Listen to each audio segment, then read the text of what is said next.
El plan de romper un florero y armar un tierrero para luego dar el grito de la independencia había sido todo un éxito.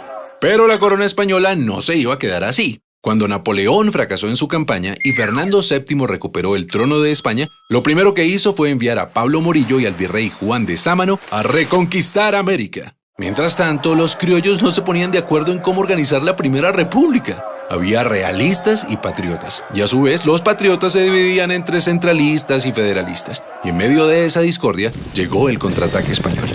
Durante la Reconquista murieron grandes personajes y los patriotas que sobrevivieron se fueron a resistir al Casanare, y también al mismo Casanare llegó Simón Bolívar. Su lucha por la independencia ya llevaba años. De hecho, él estaba en Londres en una misión diplomática cuando ocurrió el Grito de Independencia de 1810. Y fue en 1819 que unió fuerzas con Santander para liberar la Nueva Granada. Y sí, el 11 de junio, en medio del invierno y después de atravesar el vasto llano, Bolívar y Santander se reunieron en Tame, a orillas de la Cordillera Oriental. La idea era simple: formar un solo ejército patriota con más de 2.500 almas y atacar al poderoso ejército realista al mando del general José María Barreiro.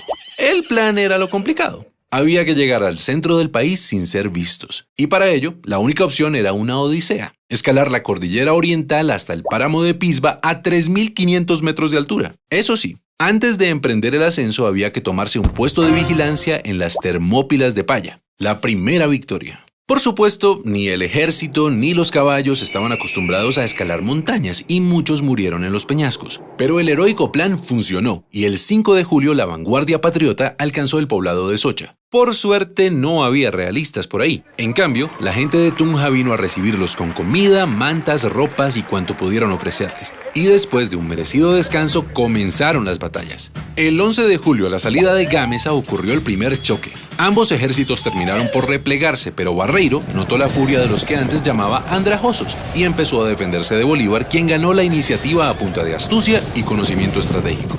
Los patriotas avanzaron en Tasco, Beteitiva y Serinza. Cuando Barreiro vio que llegaban patriotas por el valle de Duitama, se sintió rodeado y el 17 de julio abandonó su cuartel en Tópaga para ir a pertrecharse en Paipa y tratar de prender alarmas en Santa Fe. La iniciativa estaba del lado de los patriotas, y en la madrugada del 25 de julio, un día después del cumpleaños de Bolívar, el ejército patriota decidió lanzar el siguiente ataque. Sin embargo, cruzar el río Sogamoso en invierno no era fácil, y eso le dio tiempo a Barreiro de ubicar sus tropas en los terrenos más altos, los cerros del Picacho y el Cangrejo, desde donde se domina todo el pantano de Vargas. Los patriotas quedaron en desventaja entre el río y el ejército realista que los esperaba. Era una guerra a muerte. El combate del pantano empezó a las 10 de la mañana y fue el más sangriento. La infantería patriota con Santander al mando trató de tomarse el cerro del Picacho 4 veces, pero siempre debía retroceder hasta la quebrada de Varguitas. Al ver a su enemigo debilitado, Barreiro clavó la bandera española en el cerro y gritó: ¡Viva España! ¡Viva el rey de España! Y se lanzó a toda carga contra los patriotas. Bolívar dijo: se nos vino la caballería encima y se nos perdió la batalla. En esas apareció el coronel Juan José Rondón, un intrépido llanero seguido de 14 jinetes, y le dijo a Bolívar: mi general, ¿cómo vamos a perder si nosotros no hemos peleado? Y pidió una última oportunidad de atacar.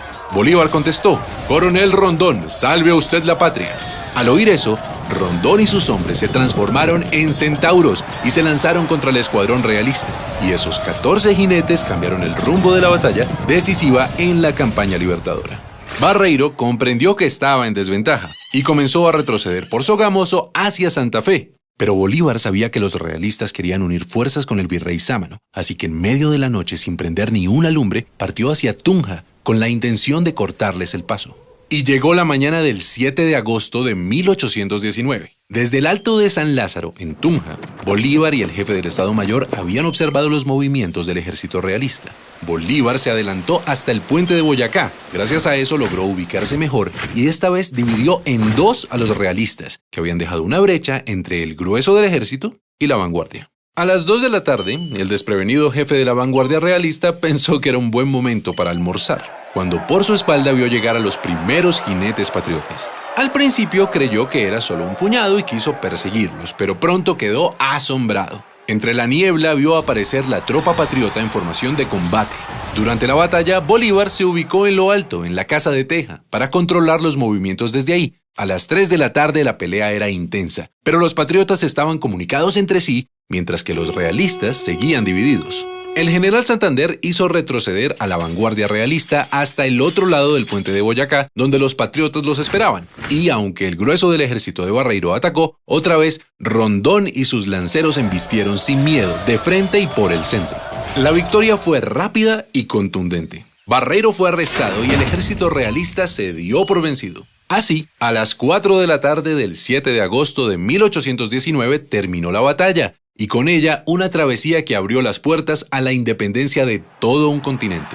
Celebremos la batalla de Boyacá recordando a todos aquellos hombres y mujeres que lucharon por nuestra libertad.